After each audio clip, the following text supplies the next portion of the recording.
The forehand drive is the opening of every offensive in tennis, and, as such, should be most carefully studied. There are certain rules of footwork that apply to all shots. To reach a ball that is a short distance away, advance the foot that is away from the shot and thus swing into position to hit. If a ball is too close to the body, retreat the foot closest to the shot and drop the weight back on it, thus, again, being in position for the stroke. When hurried, and it is not possible to change the foot position, throw the weight on the foot closest to the ball. The receiver should always await the service facing the net, but once the serve is started on the way to court, the receiver should at once attain the position to receive it with the body at right angles to the net. The forehand drive is made up of one continuous swing of the racket that, for the purpose of analysis, may be divided into three parts. 1. The portion of the swing behind the body, which determines the speed of the stroke. 2. That portion immediately in front of the body which determines the direction and, in conjunction with weight shift from one foot to the other, the pace of the shot. 3. The portion beyond the body, comparable to the golfer's follow-through, determines spin, top or slice, imparted to the ball. All drives should be topped. The slice shot is a totally different stroke. To drive straight down the sideline, construct in theory a parallelogram with two sides made up of the sideline and your shoulders, and the two ends, the lines of your feet, which should, if extended, form the right angles with the sidelines.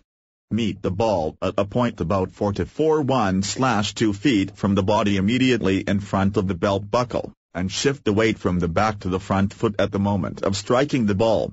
The swing of the racket should be flat and straight through. The racket head should be on a line with the hand, or, if anything, slightly in advance. The whole arm in the racket should turn slightly over the ball as it leaves the racket face and the stroke continue to the limit of the swing, thus imparting topspin to the ball. The hitting plane for all ground strokes should be between the knees and shoulders. The most favorable plane is on a line with the waist. Never step away from the ball in driving cross-court. Always throw your weight in the shot. The forehand drive from the left court is identically the same for the straight shot down your opponent's forehand. For the cross drive to his backhand, you must conceive of a diagonal line from your backhand corner to his, and thus make your stroke with the footwork as if this imaginary line were the sideline.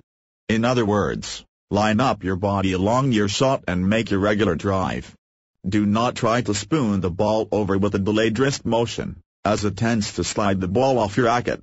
All drives should be made with a stiff, locked wrist. There is no wrist movement in a true drive. Topspin is imparted by the arm, not the wrist. The backhand drive follows closely the principles of the forehand, except that the weight shifts a moment sooner, and the rear or front foot should always be advanced a trifle closer to the sideline than the L so as to bring the body clear of the swing. The ball should be met in front of the right leg, instead of the belt buckle, as a great tendency in backhand shots is to slice them out of the sideline, and this will pull the ball cross-court, obviating this error. The racket head must be slightly in advance of the hand to aid in bringing the ball in the court. Do not strive for too much topspin on your backhand. I strongly urge that no one should ever favor one department of his game, in defense of the weakness. Develop both forehand and backhand, and do not run around your backhand, particularly in return of service. To do so merely opens your court. If you should do so, strive to ace your returns, because a weak effort would only result in a kill by your opponent. Do not develop one favorite shot and play nothing but that. If you have a fair cross-court drive, do not use it in practice, but strive to develop an equally fine straight shot. Remember that the fast shot is the straight shot. The cross drive must be slow, for it has not the room owing to the increased angle and height of the net. Pass down the line with your drive, but open the court with your cross-court shot. Drives should have depth. The average drive should hit behind the service line. A fine drive should hit within 3 feet of the baseline. A cross-court drive should be shorter than a straight drive, so as to increase the possible angle. Do not always play one-length drive, but learn to vary your distance according to your man. You should drive deep against a baseliner, but short against a net player, striving to drop them at his feet as he comes in. Never allow your opponent to play a shot he likes if you can possibly force him to one he dislikes. Again, I urge that you play your drive, 1. With the body sideways to the net. 2.